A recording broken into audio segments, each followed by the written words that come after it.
Wow, I can't believe I'm seeing people and you're not in little squares. It's kind of amazing to be here, and thank you. I wish we could do something about the heat. 19 years ago, in that hopeful April following 9/11, Bob and I introduced the first Tribeca Film Festival. Now, I was sure of a couple of things. First, bring people back downtown, celebrate our community's resilience, doing it with movies. It would be a one-off. The second thing I was sure of is that if there were to be another festival, it would get easier. Well, the next 19 years were not without its challenges, but generally, I was right about that first one being the most difficult, until this year. The 2021 Tribeca Film Festival, our 20th, is North America's first major in-person film festival in over a year.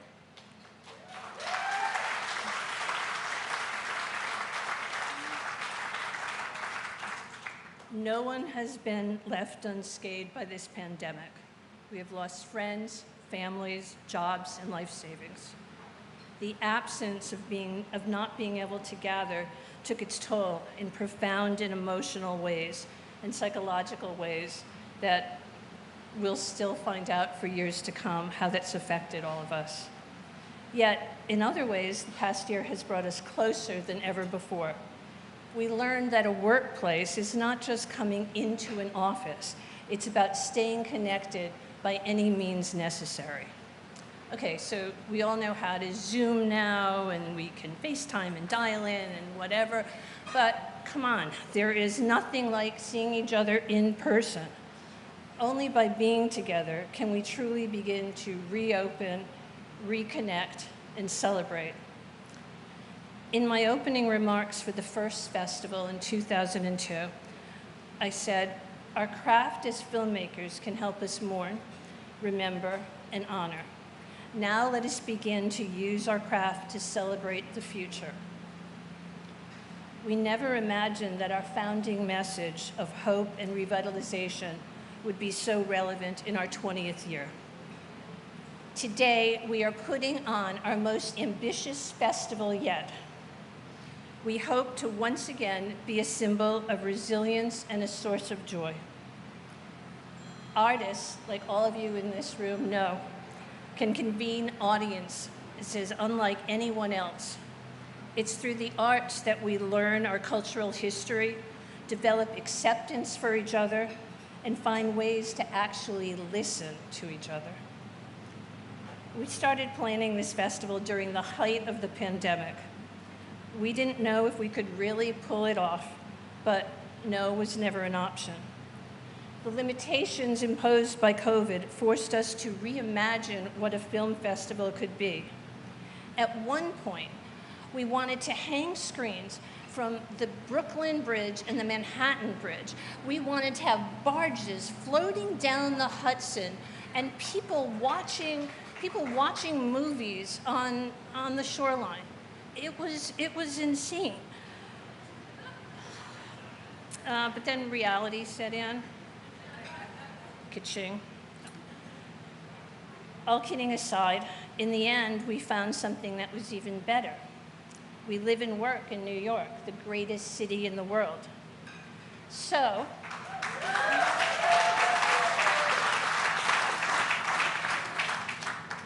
welcome to your Big Apple multiplex. Starting tonight, 2 40-foot LED HD screens will travel to 5 boroughs. We'll have outdoors theaters across the city, including right here on Pier 76, screening free to the public.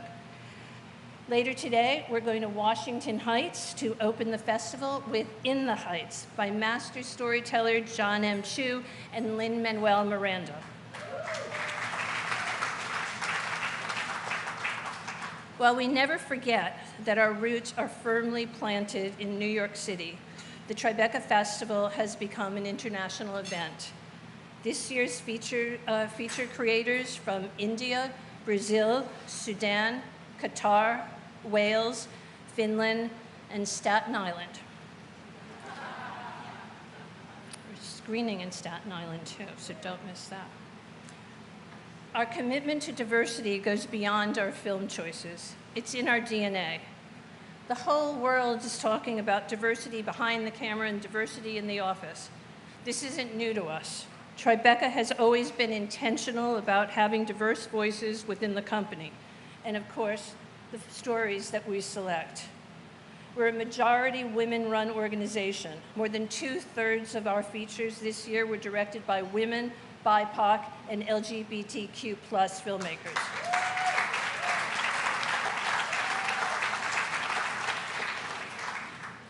It takes more than a village to produce Tribeca. I couldn't begin to name all of the people who are making this year's festival a reality. Our new partners at Lupus Systems, led by James Murdoch, thank you for your belief and support in Tribeca as we move into the next decade. And I have to particularly thank our extraordinary leadership team. Paula Weinstein, Pete Torres, Sandy O'Haron, Jackie Hassel, Eileen Rodriguez, Patty Newberger, Gloria Jones, and Nancy Lefkowitz.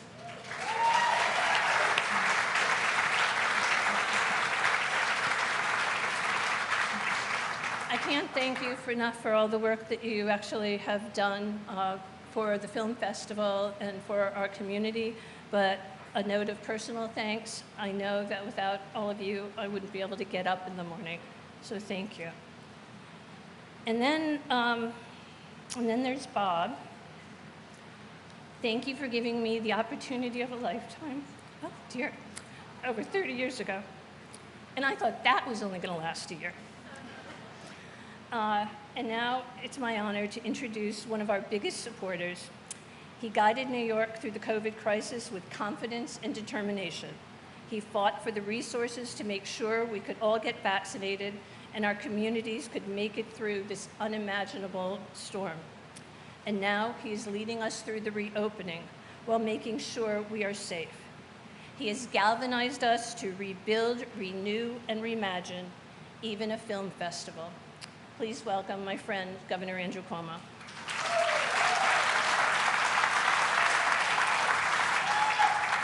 Beautiful. Thank you. How beautiful is this, isn't it? Forget the weather, a little warm, but we are together, and there are smiles, and there are faces, and there is humanity restored. Amen. We made it. We made it. We made it. We made it together. Let's give a big round of applause to the entire Tribeca team who really did a great job. Paula Weinstein, Nancy Lefkowitz. Jane Rosenthal is a force of nature. She is not kidding when she said that she would plan movies hanging off the Brooklyn Bridge and the Manhattan Bridge. She called me up and she said, "What's the state's policy regarding movie screens hanging from the Brooklyn Bridge?" I said, "I have no idea what the state policy is." But she was determined that Tribeca was going on and she was going to find a way, and she did. Let's give her a big round of applause.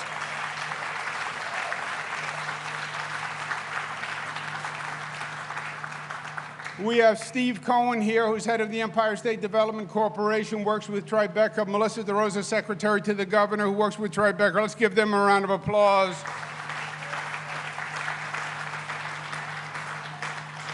To all of you, the judges, the jurors, the masters of the craft, I have great respect for you. I also understand the integrity of the progress. In truth, I called Jane, and I said, "Jane, you know, I would like to be a judge this year in Tribeca."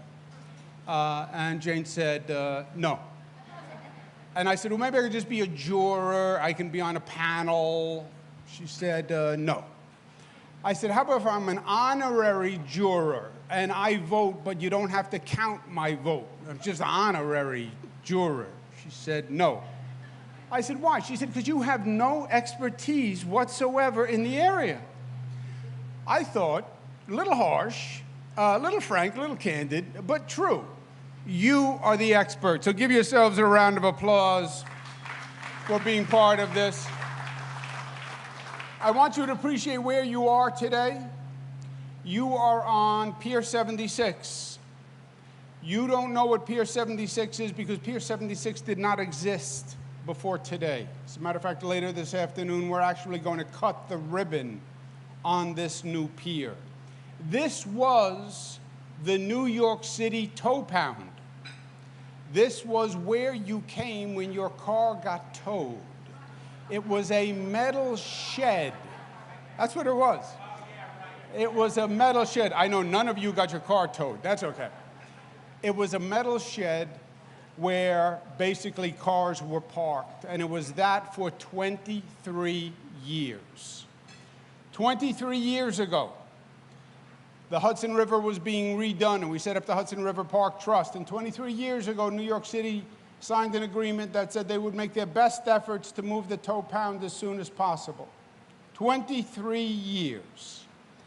But as part of our lesson of COVID, seize the day, seize the moment, make things happen. After 23 years, the tow pound is gone. This is going to be a beautiful public space on the Hudson, looking into the river, one of the most beautiful views and pieces of real estate in New York City, restored to the public. And we're going to do that today, and you're the first ones who are on the pier. So thank all the people that made that happen.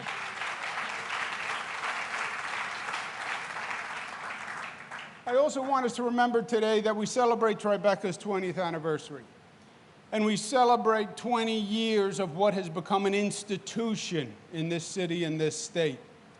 An institution that reminds us that the arts are the energy and the rhythm of New York. The arts are what make New York, New York. It is the creative tension that is New York City. It brings people from all across the globe. And Tribeca has institutionalized that every year in this film festival. That is a remarkable accomplishment. But I want you to remember where Tribeca was conceived and why it was conceived. After 20 years, it's hard to remember conception. But Tribeca was conceived post 9/11. That's why Tribeca was started. Because after 9/11, the entire city was depressed and distressed. New York was a target, an international target. And people believed it was damning for the future of New York. And it was damning for the future of downtown. Nobody wanted to go downtown because, God forbid, that's the memory. God forbid, that might be a place of attack. And Tribeca said, we are more resilient than that. We have more strength than that. You're not going to put New York down. Yes, you can knock us down. But we're going to get back up, and we're going to get back up together. That's what formed Tribeca. It was that catalyst, that galvanizing of human spirit, post 9/11. And then it went on for 20 years. The post-COVID moment is much like the post-9/11 moment when you think about it. COVID hit New York, and it hit New York hard. It knocked New York right on its tuchus, as we would say in Italian. And a lot of people pointed their finger at New York. A lot of people left New York. New York was isolated. And a lot of people said it was those people in New York, just almost as if we had something to do with the cause of the COVID infection. Ignorant, divisive, but that was the tone last year. And many people blamed New York for New York's own demise with the COVID infection rate. Now, ignorant, because as Scott Burns will tell you, we had nothing to do with the fact that COVID came here. China, China, China. Yeah, the virus may have started in China, but the virus went to Europe, and nobody knew. with all the great federal expertise and all the alphabet soup of agencies. Nobody knew. It went from China to Europe, and the flights were coming from Europe to New York, from Italy, from Spain, from France, and they were bringing COVID here for months before we knew it. And we had the highest COVID rate on the globe. On the globe. And the lights on Broadway went dark, and the music in the garden stopped, and the sounds of sirens became the sound of the city. And it was desperate. But you know what New Yorkers did? New Yorkers came together, and New Yorkers rose up, and New Yorkers said, we will make it work. We will get past ourselves and our fears. And from that desperation came a spirit of community that I haven't seen in my lifetime as a native New Yorker. And people were there one for the other. And that's what the mask is all about. I wear a mask for you, you wear a mask for me. I wear a mask because I care about you. And you wear a mask because you care about me. And we did it. New York went from the highest COVID infection rate on the globe to today, where New York State has the lowest positivity of any state in the United States of America. That's what we did. So, my friends, never underestimate what the power of unity and the power of community and the power of love can do. We've never really tried that proposition in this nation. Division is easier. Anger is easier. Hatred is easier. But love is more powerful. And that's what brought New York through this storm, was love. Tribeca celebrates that spirit today. Just as they did bring everyone together post 9/11, they bring everyone together post-COVID. This is the reopening of New York. We are back. We have announced that we are going to hit 70% vaccination rate. We're going to hit it early. We're going to relax virtually all of the restrictions. Today, we are at 69.1%, so we're 9/10% away from liberation.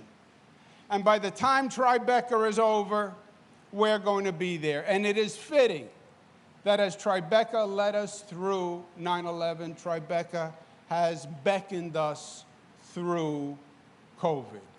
I want to present 2 awards, one to Jane Rosenthal and one to Robert De Niro, because the greatest journey starts with a single step, and to get through what we got through requires a combination of determination, skill, ability, and leadership. Leadership. Somebody who stands up and somebody who believes and somebody says, I'm going to plot a different course. That is Robert De Niro. He represents the best of New York. The talent, the strength, the resilience, the backbone, the values, the principles, the outspokenness. That is Robert De Niro. He is New York tough. And Robert De Niro and Jane Rosenthal are the dynamic duo and an unbeatable team. Thank you, and God bless all of you. You have the flag?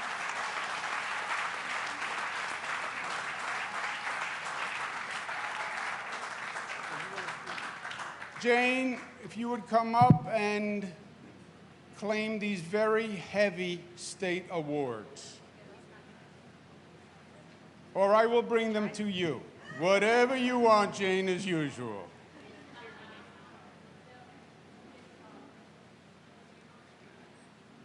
Ladies and gentlemen, Robert De Niro and Jane Rosenthal.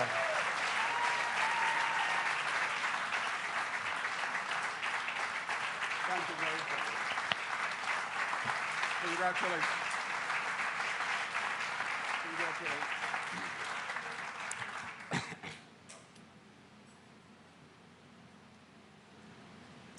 Thank you.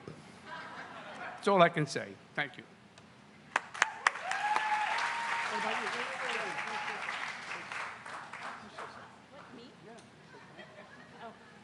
Thank you, Governor. Thank you to all of you. This is really about our entire team and everybody. It's also about the essential workers and people who have kept this city running when all of us were at home. So we thank everyone, and we're going to have a great festival. Thank you.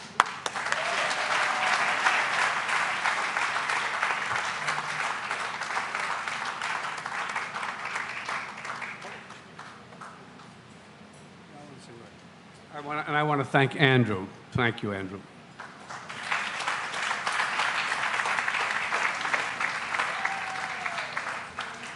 All right.